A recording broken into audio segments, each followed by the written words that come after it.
run away. Graham, I'm just going to waffle for a while to see is the microphone working. Can you hear? Thank you, thank you. Helen, I'm relying on you. If I'm not clear, please. Thank you. Thank you, Graham, for introducing the subject really well and making my job easier. So this is the next in a series that we're doing about who cares. And the title is Who Cares About the Soul? Looking at how we nurture faith. And we're looking at Jeremiah chapter 17. A couple of verses there that were read by Harrison earlier. So the soul, I don't know what you think about here the word soul. Positive things like soul music or soul food or soul mates, or maybe you think negative things like the Dementors in Harry Potter who sucked the soul out of people, and that was considered a fate worse than death.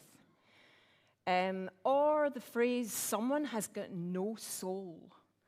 Or can you think of a soulless place? So apologies to those of you who are fans of Soviet architecture. This to me embodies a soulless place. And when something is soulless, it's a really negative thing, because the soul is something that we consider really valuable. So who cares about the soul? As Christians, we believe that we and our souls belong to God. To belong to God and to allow Him to nurture us is a paradox, because it means being transformed into the likeness of Jesus, but at the same time becoming more like our true selves. The image of the tree, that's the next slide, thanks, is found in various places in the Bible. And I love this image. And the one that we're looking at today, as I said, is in Jeremiah. Jeremiah, a book in the Old Testament of the Bible. Jeremiah is a prophet and also a priest, living and working in the 7th and early 6th centuries before Christ. The first book in the Bible that I read on my own as a Christian was when I was around 16 years old, and it was recommend it. I mean, I recommend the book Jeremiah, but I don't recommend it if you're just starting out reading the Bible. The reason that I decided to read Jeremiah was that somewhere I had heard that Jeremiah was 17. I mean, he might have been 17 years old, and we know that he was young from the first chapter in the book, but we don't know exactly what age he was. But I had heard that Jeremiah the prophet was specifically 17 years old, and I was 16. And so I thought I would have a lot in common with him. Anyway, I'm not going to tell you any more about that, because you have to go and read the book now and find out. But to cut a long story short, despite the fact that I wouldn't recommend this approach to starting on your walk with God, it was a great catalyst for me in building my faith. And I've got no explanation for that other than that God used it and I was open to Him. And that's it.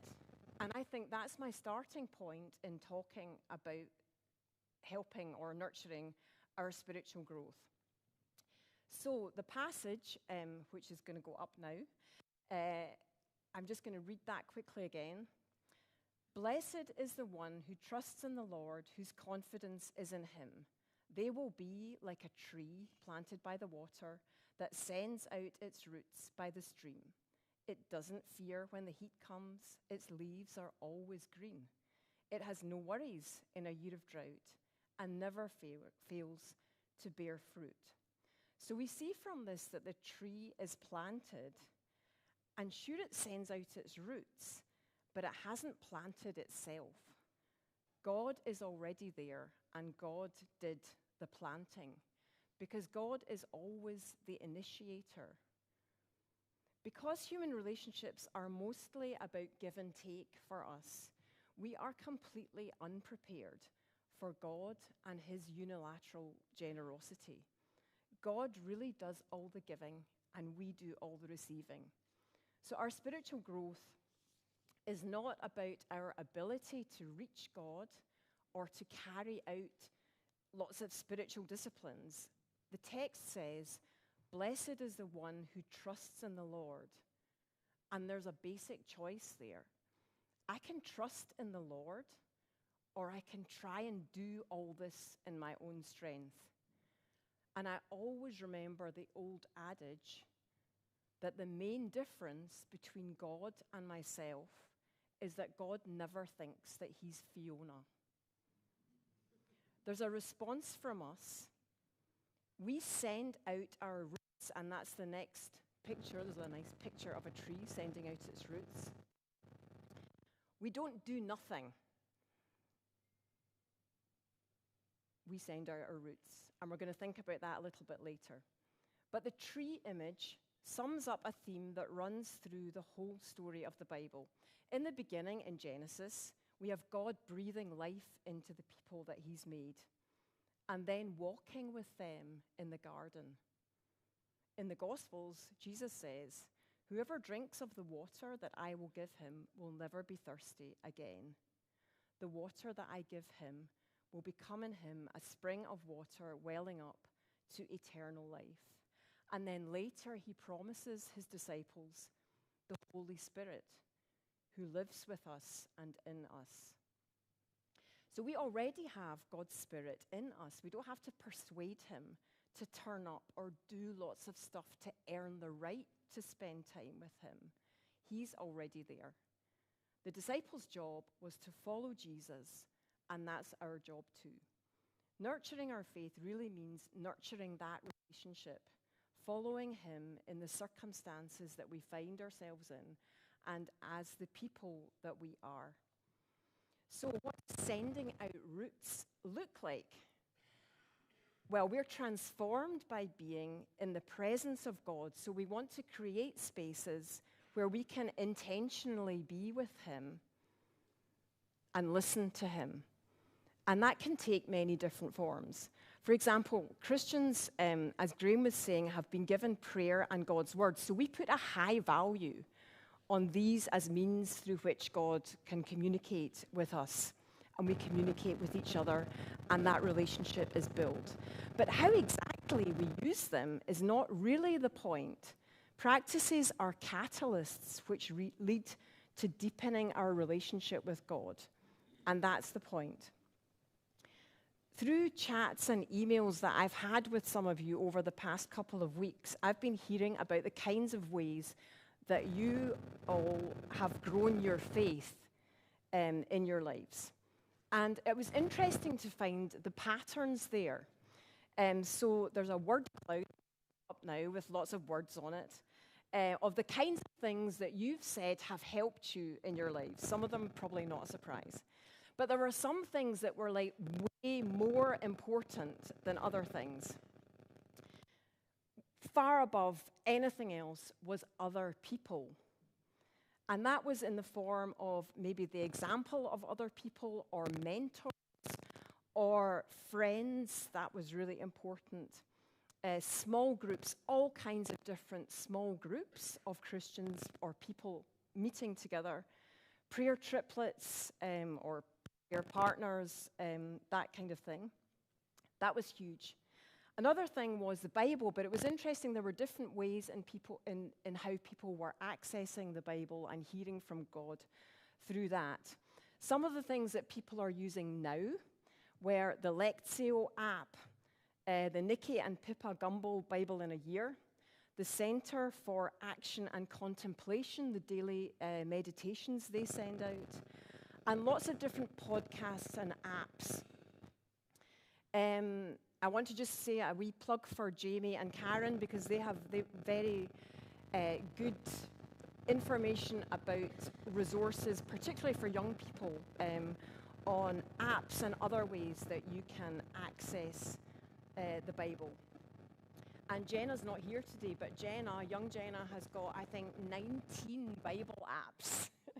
And her favorite at the moment is Glorify, because you can set up groups on that and talk to your friends and discuss about the Bible on that, which sounds really good. And the other thing that was really high up on the list was serving. So doing things with other people together was another thing that helped people's faith to grow. The other things you can see there, I'll just run through quickly. It's a real range of different things.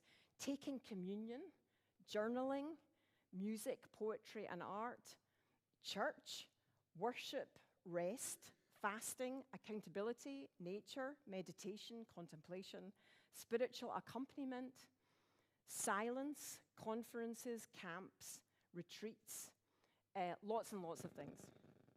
So we've got this vast array of resources to help us to put out our roots. And yet sometimes it seems a bit of a struggle to connect with God. And I don't think that's just me. It doesn't seem to be from talking to others. So I thought I would just put in a few reflections which have helped me and others along the way on our spiritual journeys. So I was listening to a really interesting interview with an older guy who has worked for a long time as a spiritual director or accompanier, I think we call it now. And he had some really good insights which really helped to explain some of the things that were in my head. And one of the things he said was, if you're finding it hard to connect with God, don't look at it like a problem to be solved, but as an invitation to be accepted. So we're now on the next slide. That's it. So not a problem, but an invitation. So we're trained in our culture to solve problems. That's what we do. We want to fix stuff, and that way we stay in control. But if we see our spiritual emptiness as an invitation from God to encounter him in a deeper way, rather than a problem that we've got to somehow fix, we acknowledge what's real, that God is God and is the source of our lives. Feeling spiritually empty or dead is not a judgment. It's an invitation to open ourselves up to God and to receive his life. Secondly, relationships grow and change. You don't really notice a tree growing day by day. It's often looking back in hindsight or someone else pointing it out that makes you see the growth. And also, trees look differently as they grow. So at different ages and stages, they look quite different. So if your relationship, for example, with your parents or your siblings or your friends is exactly the same at age 2 as at age 12 or 22 or 52 or 82, that would be surprising and probably not good. Third thing, if a spiritual practice becomes just a repetitive obligation, it can change from being transformational into being transactional. What I mean is, so we do something because we think it's somehow required by God in order for him to love us. Now, of course, we don't really think that, but subconsciously, sometimes it begins to feel a bit like that. And if that's the case, sometimes it's good to change the practice to interrupt that.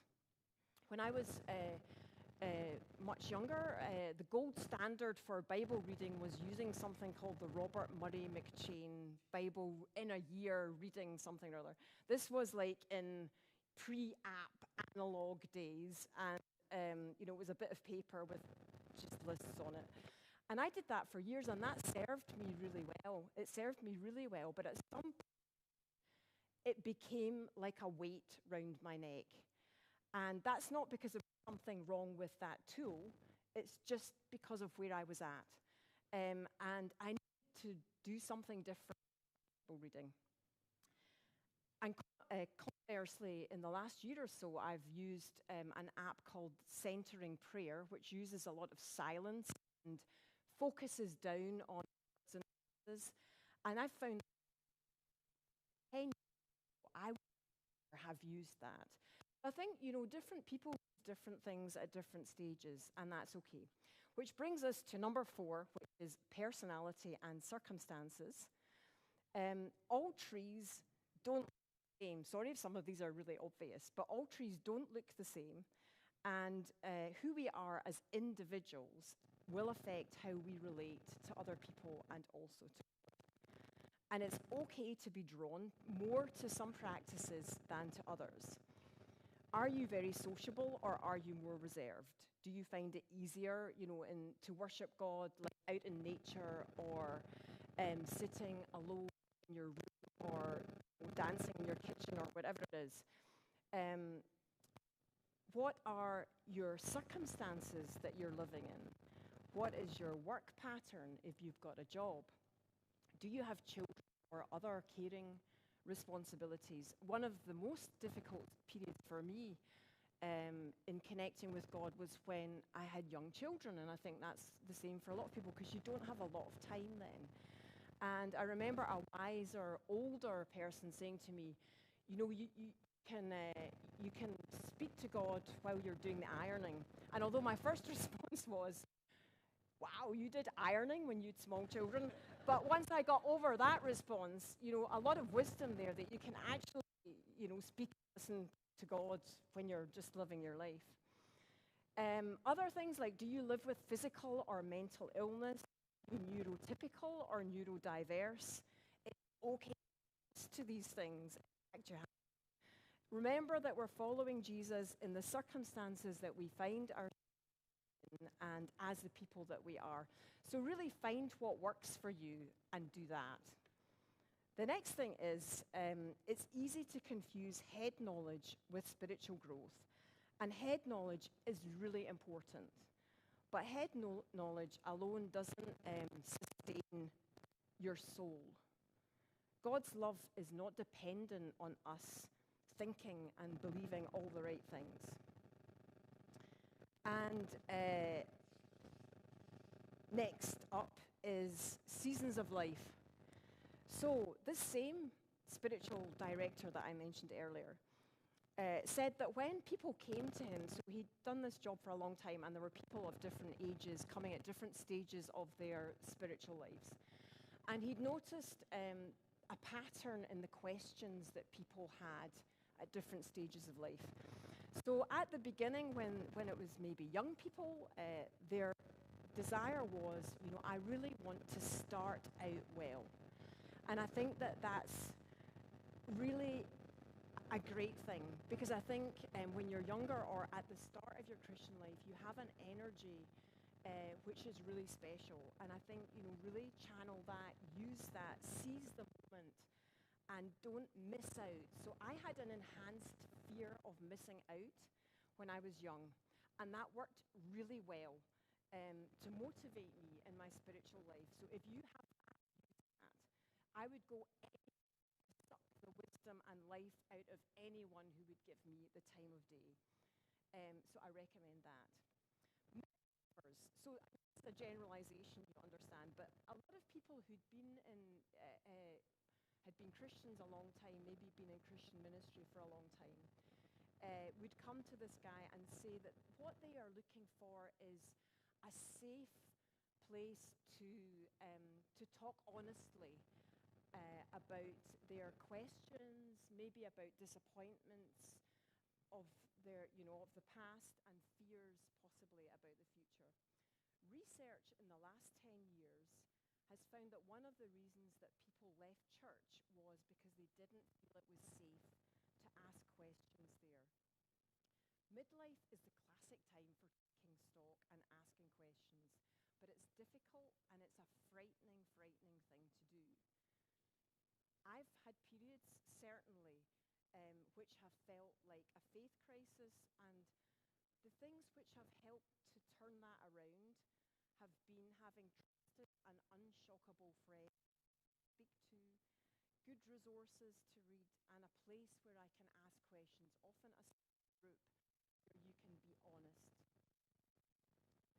And usually, at the end of that process, I ended up realizing that my image of God was too small, that God was much bigger than the image I had of him, but I put him in a box and he wouldn't stay there.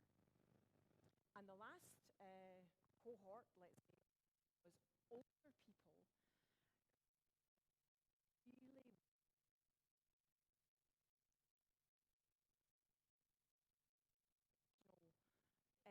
really attitude to have, especially for us in a culture which tries everything to avoid aging.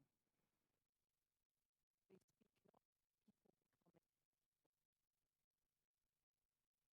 and I like that. Examples of people who elder wisdom, living it out and passing it on, and that's a really precious thing.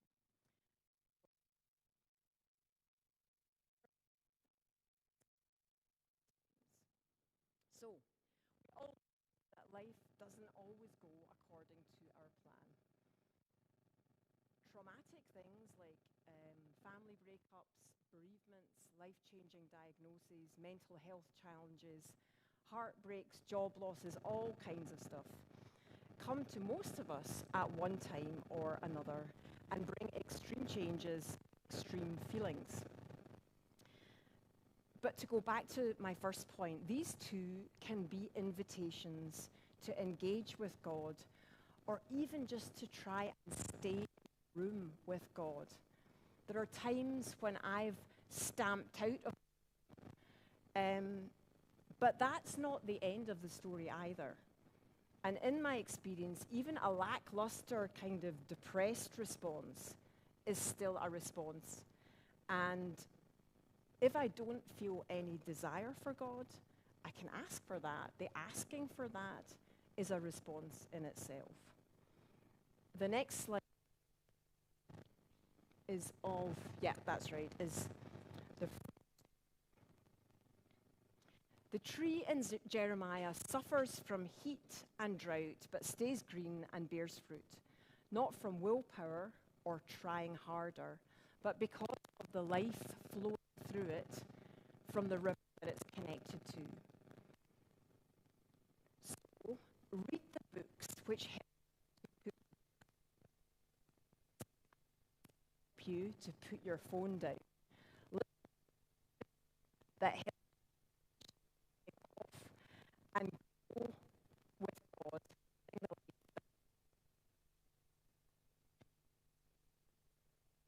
That's all I'm going to say.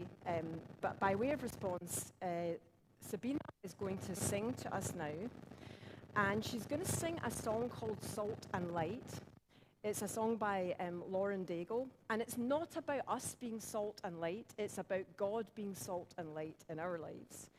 And the words are going to be projected onto the screen, so you just have to sit back and enjoy Sabina's lovely singing, and use this as a time to reflect, the words, and there'll be some images too, to reflect on your own life with God, and maybe consider if there's anything that struck you would like to say to him. And after that, Graham will finish the service.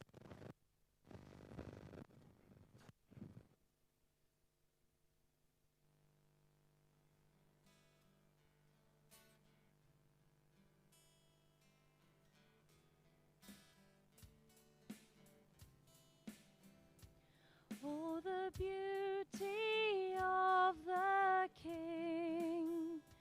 You make righteous those who seek. You have written and redeemed my story. Let my eyes see your kingdom shine all around. Let my heart overflow with passion for your name. Let my life be a song revealing who you are. For you are salt and light. Oh, the love that set me free. You bring hope to those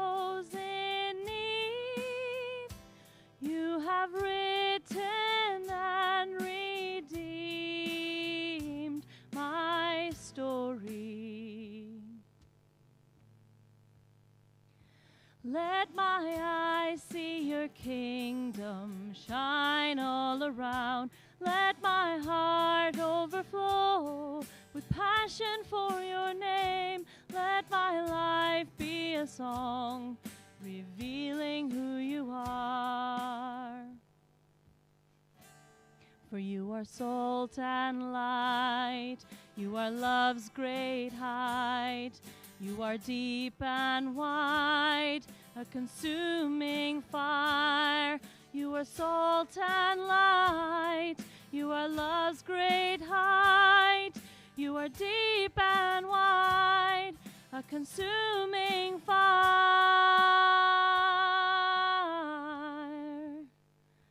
Let my eyes see your kingdom shine all around. Let my heart overflow with passion for your name. Let my life be a song revealing who you are. For you are salt and light. You are salt and light. For you are salt and light. For you are salt and light.